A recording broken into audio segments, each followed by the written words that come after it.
It's the Real News Network, and I'm Ben Norton. While President Donald Trump is withdrawing from old wars, he is acting more and more aggressively against Iran. In the latest scandal, Trump has come under attack for disagreeing with and even criticizing his intelligence services. But what is interesting about this scandal is that on some countries, like on North Korea, Afghanistan, and Syria, Trump is being less hawkish than the intelligence agencies want him to be. But at the same time, on Iran, Trump is being much more hawkish. It goes without saying that U.S. intelligence agencies have a long record of supporting military coups and wars abroad and spreading lies, such as the 2003 WMD myth that was used to justify the invasion of Iraq. But many members of the self-declared liberal resistance are attacking Trump for ignoring U.S. intelligence agencies. On January 29th, the U.S. Senate held a briefing on the supposed global threats faced by the United States.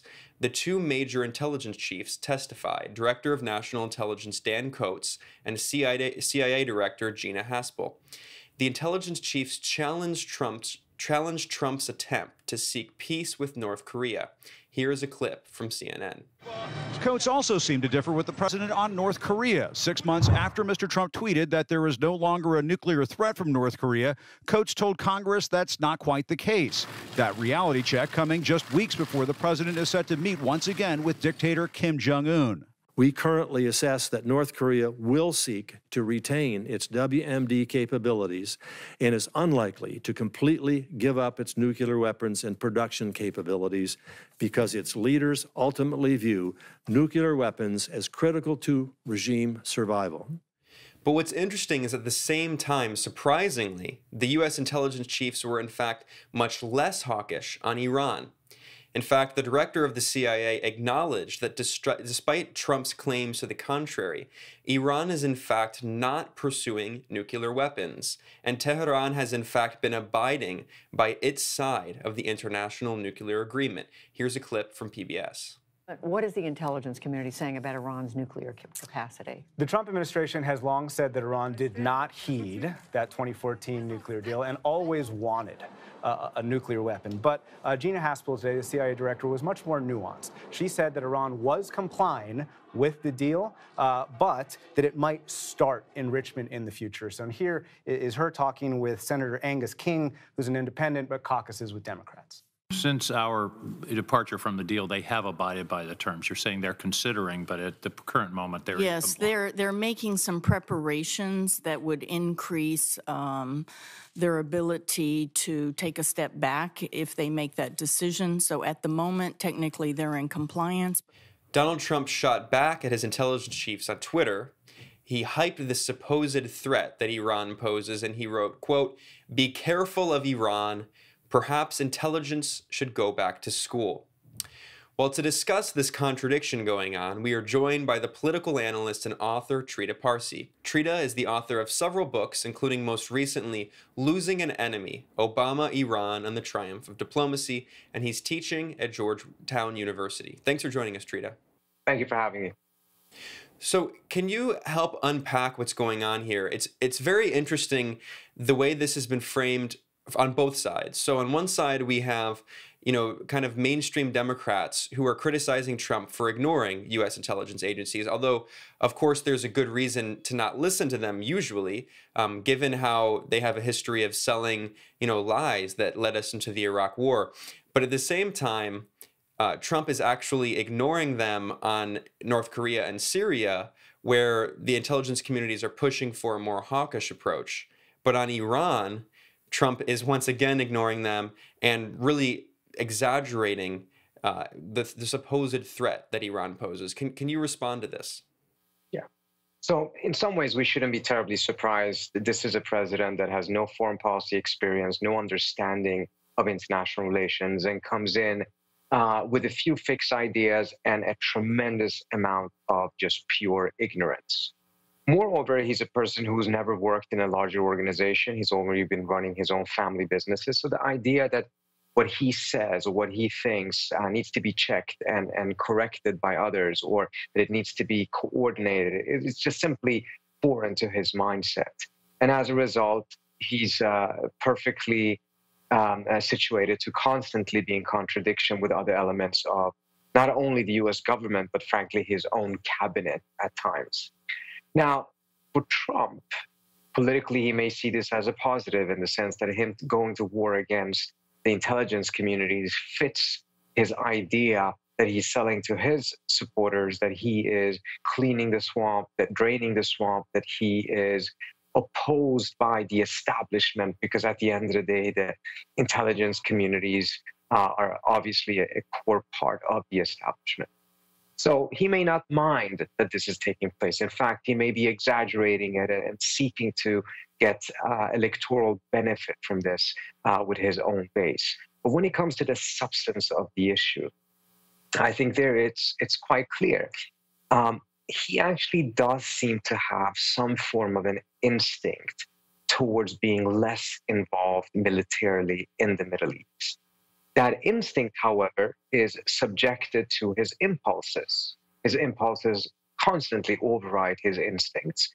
Moreover, the viewpoints of his core closest advisors, such as Bolton and Pompeo, is completely at odds with his instincts. Their worldview is, of course, much more about a need to be very, very strongly present in the Middle East. And an organizing principle for their entire worldview, frankly, seems to be Iran, in which they oppose Iran on every front, and they are quite dramatically exaggerating the influence that Iran has in order to be able to justify more and more hawkish policies. Now, on Iran, Trump has a weakness where he quickly departs from any idea of being less involved in the Middle East, which is his hatred for the Iran deal, which stems from his hatred for Barack Obama.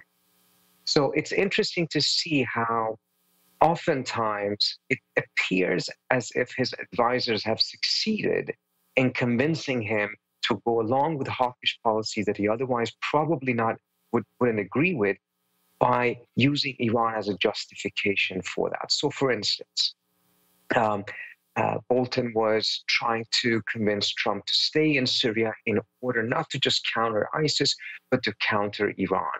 That seemed not to have fully worked, but nevertheless, it was an argument that was quite effective. Now we see that actually it's the same argument that Trump now is parroting publicly in order to justify staying in Iraq, in which he says that he's going to keep troops in Iraq in order to keep an eye on Iran, including on Iran's nuclear program. So he has this very weak spot for any argument that has the word Iran in it, and it appears as if Bolton and Pompeo have been quite astute at utilizing that in order to push him in a much more hawkish direction than he otherwise likely would have gone.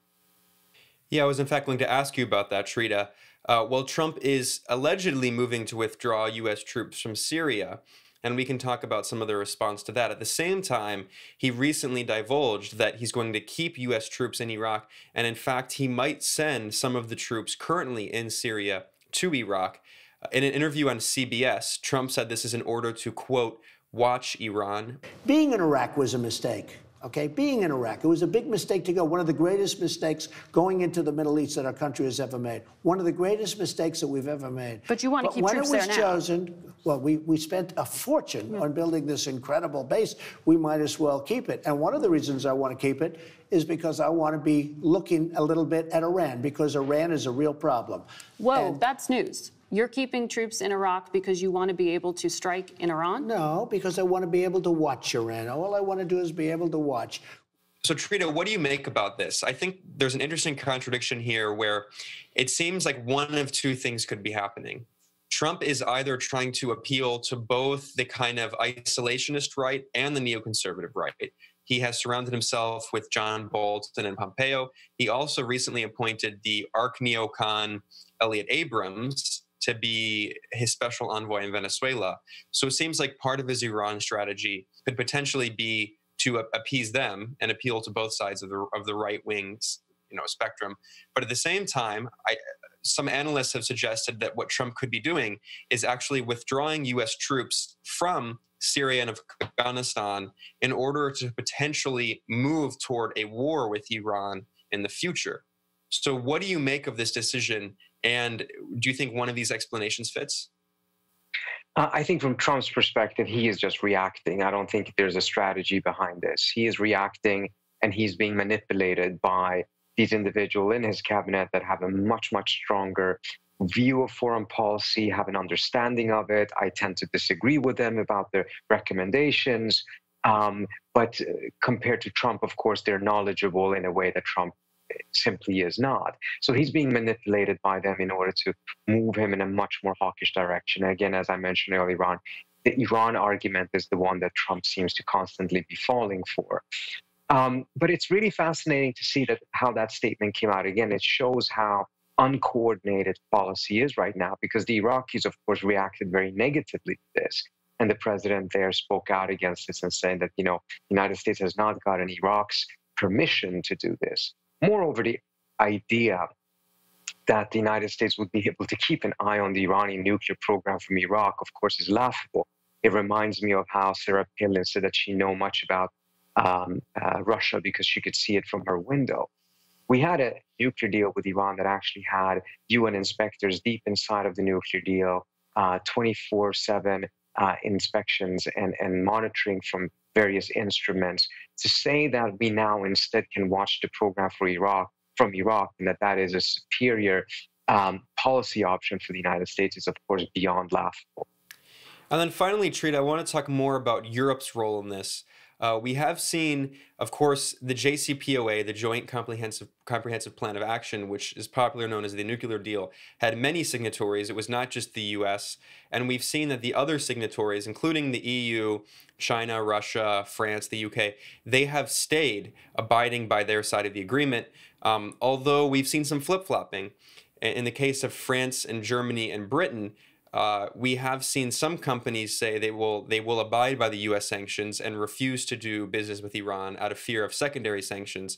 But we also have seen recent reports that Germany, the U.K., and France have developed a system called Instex to avoid U.S. sanctions and to try to continue doing business with Iran as was stipulated under the nuclear deal. So can you respond to the international community's dealing with the Iran nuclear deal, even though Trump has withdrawn from it, and Europe's potential strategy of trying to circumvent U.S. sanctions?